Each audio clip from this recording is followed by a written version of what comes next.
사랑하는 성도님들, 혹시 이런 말을 하셨거나 혹시 이런 말을 들으신 적이 있으십니까?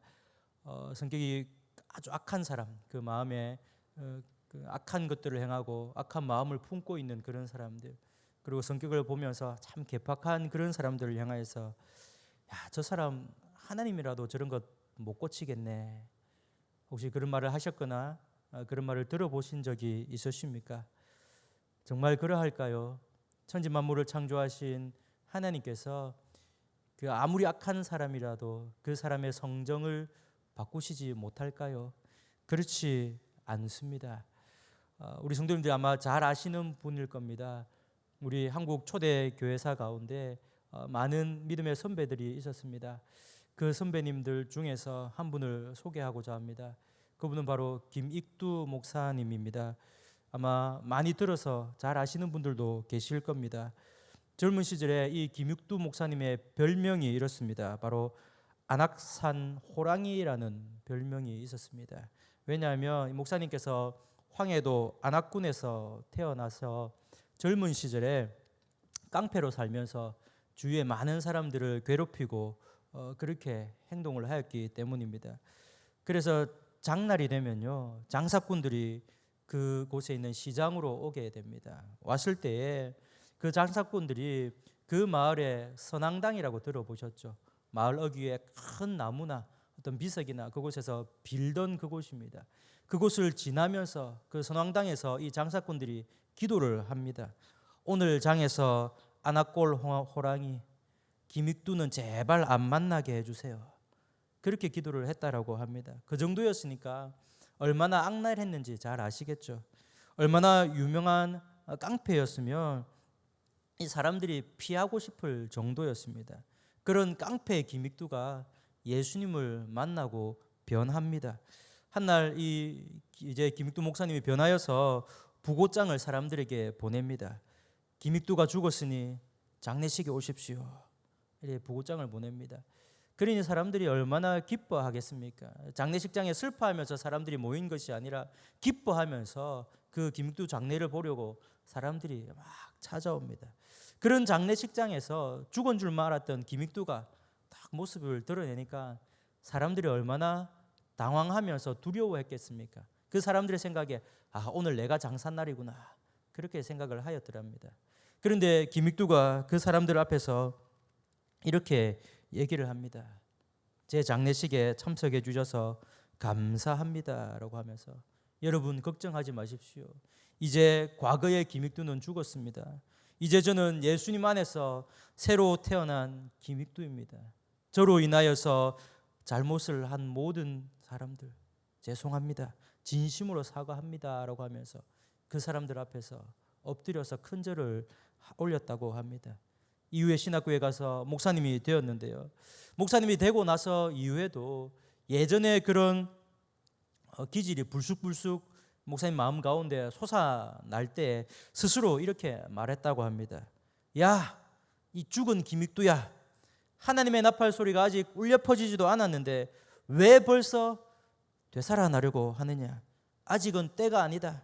너 더 죽어 있어라. 스스로 이렇게 다짐을 하면서 끓어오르는 혈기를, 그 옛 마음을 억눌렸다고 합니다. 우리가 판단하기에 사람의 성정이라는 것은 잘 안 바뀐다라고 생각을 합니다. 그러나 하나님께서 만져주시고 하나님께서 손을 대주신다면 반드시 변합니다. 변하여서 하나님께서 쓰시는 사람으로 바꾸어 주십니다. 그런데 이러한 모습이요, 다른 사람이 아닌 우리가 되었다라고 한번 생각해 봅시다. 내가 되었다라고 한번 생각해 봅시다. 내 스스로의 모습 가운데 우리 성도님들 나 자신의 그런 어떠한 모습을 알고 있지 않습니까? 아무리 하려고 해도 바뀌지 아니하는 그런 모습들. 그런데요, 하나님을 만난 사람으로서, 성도로서, 그리스도인으로서 살아갈 때에 이 바뀌지 아니하는 그 모습 가지고 살아간다라면 분명 문제가 있습니다. 오늘 본문을 읽었던 본문 19절 말씀 가운데 돌 같은 마음입니다. 나중에 이후에 설명을 드리겠지만 그런 마음을 가지고 있다라고 하면, 이 돌 같은 마음, 구체적으로 설명을 드리지 않아도 말만 들어도 그런 마음, 그런 마음을 가지고 살아간다라면 하나님을 근심하는 것뿐만 아니라 사람을 근심케 할 겁니다. 이런 돌 같은 마음이 아니라 살처럼 부드러운 마음을 가지고 그 마음으로서 하나님 앞에서 또한 사람들 앞에서 살아가야 합니다. 그러면 왜 살처럼 부드러운 마음을 가지고 살아가야 할까요? 오늘 본문 말씀을 통해서 다시 한 번 더 깨달으시고 이 살처럼 부드러운 마음을 가지시고 하나님 앞에서 또한 믿고 섬기면서 사람들 앞에 그렇게 살아가시는 귀한 성도들 되시기를 소망합니다. 바벨론이 남유다를 멸망시키고 나서 그 남유다 사람들을 포로로 데리고 갑니다. 그런데 모든 사람들을 포로로 데리고 간 것이 아니고 그 땅 가운데 남겨둔 사람들이 있었고요, 포로로 데려간 사람들이 있었습니다. 남겨둔 사람들은 어떠한 모습으로 살아갔을까요? 아마 그 전쟁의 상처와 폐허로 인해서 아주 힘든 날들을 보내며 살아갔습니다. 그런데요, 그러한 상처와 어려움 가운데서도 이들의 악한 모습들이 나옵니다. 포로로 잡혀간 사람들이 남겨둔 땅들이 있지 않았겠습니까? 그들이 포로로 잡혀가서 남겨둔 그 모든 것들을요, 이 남겨진 사람들이 마치 자기 것인 양 그것을 취하여서 살아갑니다. 15절 말씀입니다. 인자야 예루살렘 주민이 내 형제 곧 내 형제와 친척과 온 이스라엘 족속을 향하여 이르기를 너희는 여호와에게서 멀리 떠나라. 이 땅은 우리에게 주어 기업이 되게 하신 것이라 하였나니라고 말합니다. 하나님께서 에스겔에게 이야기를 합니다. 예루살렘 주민이라고 하면서 예루살렘에 남아있던 사람들입니다.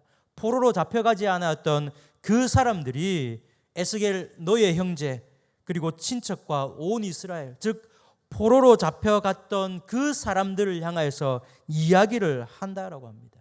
무슨 이야기를 하느냐? 남겨진 사람들이 포로로 잡혀갔던 그 사람들을 향해서 너희는 여호와에게서 멀리 떠나라.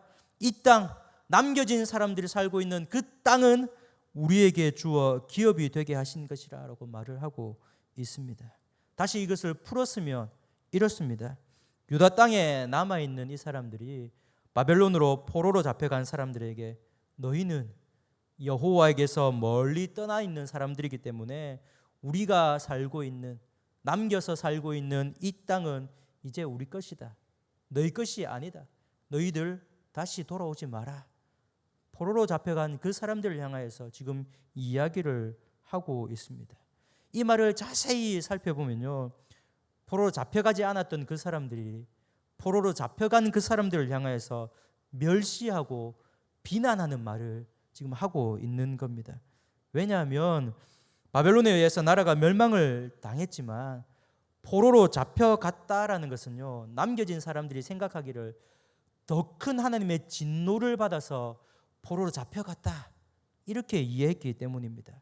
자기들 생각에는요, 우리들은 그나마 죄를 덜 지어서 하나님의 진노를 덜 받아서 이 땅 가운데 남겨져서 이 땅 가운데 살고 있고, 포로 잡혀간 사람들은 많은 죄를 지어서 하나님의 큰 진노를 받아서 포로로 잡혀갔다 이렇게 생각을 하여서 지금 그들을 향하여서 이야기하고 멸시하고 비난을 하고 있는 것을 봅니다.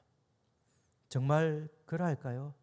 남겨진 사람들이 죄를 많이 안 지어서 하나님의 진노를 덜 받은 사람들이고, 포로로 잡혀갔던 사람들이 죄를 많이 지은 사람들이어서 하나님의 큰 진노를 받아서 포로로 잡혀갔던 사람들일까요? 그렇지 않습니다. 하나님께서 포로로 잡혀가지 않게 남겨두신 이유가 있습니다. 다시 돌아올 그 형제와 친척과 온 이스라엘 족속을 위해서 이 땅을 지키고, 또한 그 땅에서 늦었긴 하였지만 지금이라도 깨닫고 회개하며 더 큰 재앙을 막으라는 하나님의 뜻이 남겨진 자들에게 있었습니다. 그런데 그들은 하나님의 그 뜻을 모른 채 포로로 잡혀갔던 그 사람들을 오히려 자기보다 더 못한 사람으로 여겨서 비방하고 그렇게 업신여기고 있는 것을 봅니다. 그리고 말씀을 자세히 보면요, 남아있는 사람들과 포로를 지금 구분하여서 말씀을 하고 있습니다. 예루살렘 주민이라고 남겨있는 사람들을 지칭을 하고요, 포로로 잡혀간 사람들을 내 형제와 내 친척과 온 이스라엘 족속이라고 이야기를 합니다. 그 가운데 특별한 표현이 바로 온 이스라엘 족속이라 부릅니다. 하나님의 관심이 더 어디에 있을까요? 하나님께서 자기가 선택한 민족, 백성이 남아있는 사람들일까요? 포로로 잡혀간 사람들일까요? 본문 15절 말씀을 통하여 보면 포로로 잡혀간 그들을 온 이스라엘 족속이라고 합니다. 하나님께서 선택한 이스라엘 민족이라고 말씀을 하시는 것을 봅니다. 그러니 오히려 남겨진 사람들이 아닌 포로로 잡혀간 그 사람들에게 하나님께서 더 관심이 있다는 것을 볼 수 있습니다. 또한 성경을 한번 자세히 읽어보시면요, 포로 이후에 이 남쪽 유다가 멸망하고 난 이후에 성경에 기록되어 있는 내용들이, 남겨진 사람들이 분량이 더 많을까요? 포로로 잡혀갔던 사람들의 내용이 더 많이 나올까요? 예레미야 24장에 보면요, 무화과 두 광주리 환상이 나옵니다. 한 광주리에는요, 처음 익은 듯이 극히 좋은 무화과가 담겨져 있고, 한 광주리에는 나빠서 먹을 수 없는 극히 나쁜 무화과가 담겨져 있습니다. 이 환상은요, 이런 뜻입니다. 좋은 무화과는 비록 범죄하였지만 하나님의 자비를 구하고 회개하는 포로로 잡혀갔던 이스라엘 백성들을 가리킵니다. 이 나쁜 무화과는요, 회개하기를 거부하고 하나님의 뜻을 따르지 아니하는 남아있는 사람들을 뜻합니다. 또한 남아있는 사람들에 대하여서 성경에서 많이 이야기를 하지 않습니다.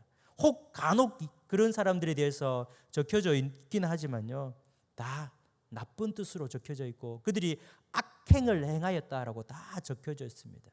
그런데 포로로 잡혀갔던 그 사람들의 이야기가 많이 나옵니다. 혹시 우리 성도님들 기억하십니까?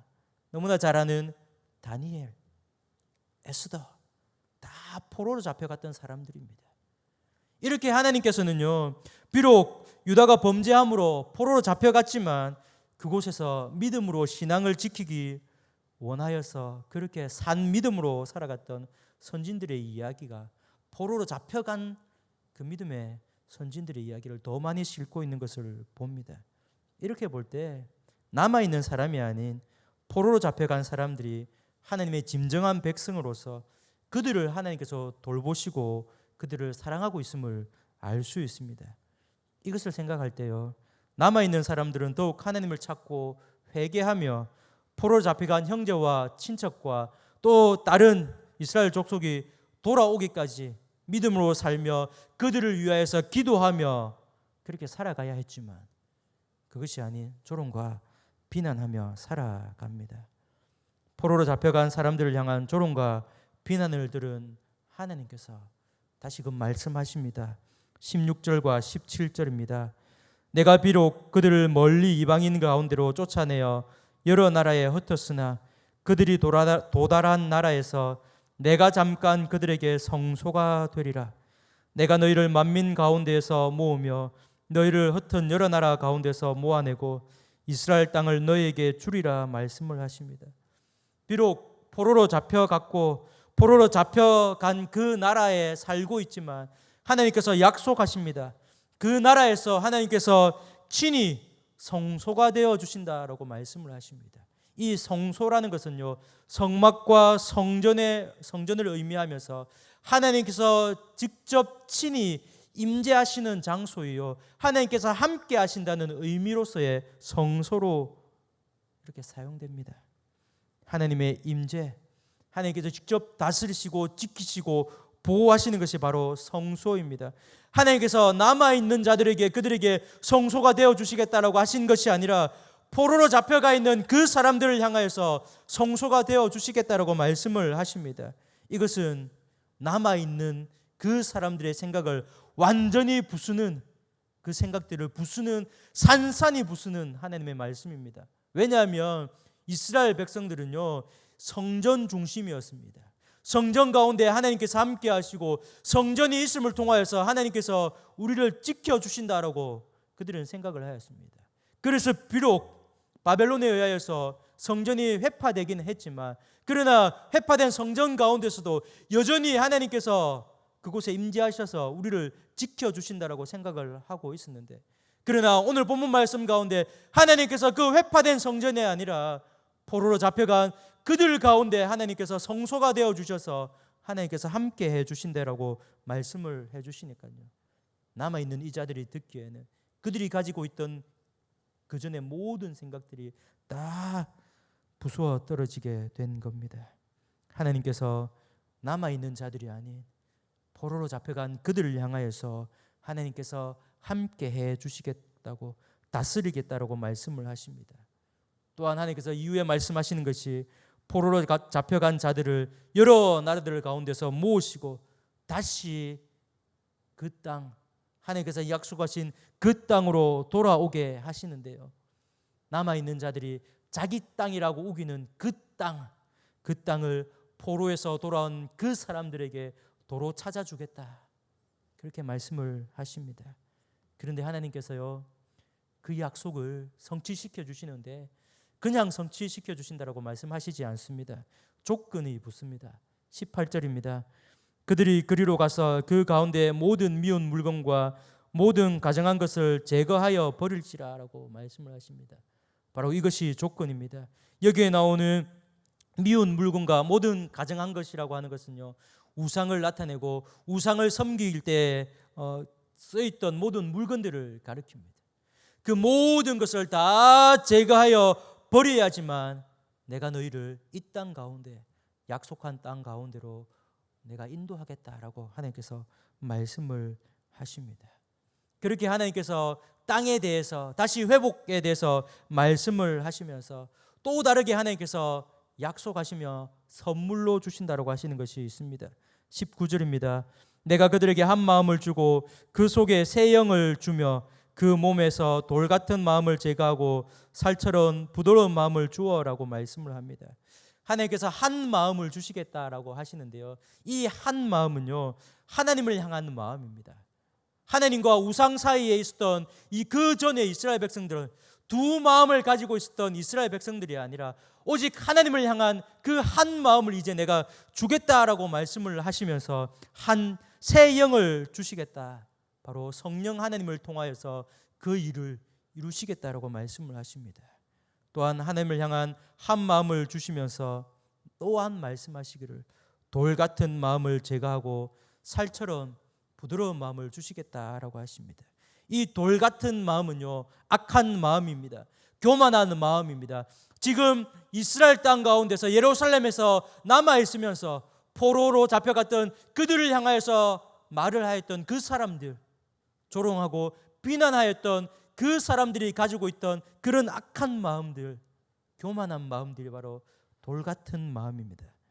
그러나 살처럼 부드러운 마음이라는 것은요, 하나님의 뜻에 전적으로 민감하면서 하나님만을 믿고 섬기는 그 마음을 가리킵니다. 이 돌 같은 마음은 예루살렘이 멸망할 때 그 멸망의 이유로 제시되었던 유다 백성의 마음이기도 합니다. 에스겔 2장 4절 말씀에 마음이 굳은 자라고 표현을 했는데요, 바로 이 자들이 돌 같은 마음을 가지고 있는 이 자들입니다. 너무나 마음이 강팍하기 때문에 하나님의 뜻을 조금도 헤아리지를 못합니다. 하나님께서 그들의 작은 죄에 대해서 보응하실 때, 이 보응은, 이 심판은 나의 죄에 대한 하나님의 심판이구나, 벌이구나, 민감하게 반응해야 되는데 돌 같은 마음은요, 그것을 깨닫지 못합니다. 오히려 그 하나님의 심판을 조롱하고 하나님을 무시하는 사람들이 바로 돌 같은 마음을 가진 사람들입니다. 그런 마음은 마치 화인 맞은 양심처럼요, 굳어서 스스로의 의지로는 도저히 깰 수 없는 그런 마음입니다. 스스로의 의지로는 제거할 수 없는, 깰 수 없는 이 마음요, 어떻게 할까요? 하나님께서 깨어 주셔야만 합니다. 하나님께서 바꾸시어 오직 하나님의 뜻에 전적으로 민감하여 하나님만 믿고 섬기는 마음으로 바꾸어 주셔야만 합니다. 그런 사람들, 그런 마음을 가진 사람들을 20절에 하나님께서 백성이 되고 하나님이 그들의 하나님이 되어 주신다라고 말씀을 하셨습니다. 이 돌 같은 마음을 가진 사람들이 무서운 이유가 무엇이냐면 스스로 깨닫지를 못한다라는 것입니다. 마음이 굳어 있기에 내 마음 상태가 지금 어떠한지 모른다라는 것이 더 무섭습니다.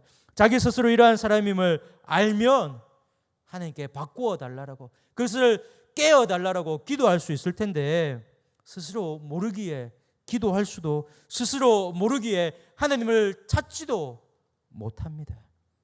그래서 우리 하나님의 전적인 강권적인 역사로 인하여서 바뀔 수밖에 없습니다.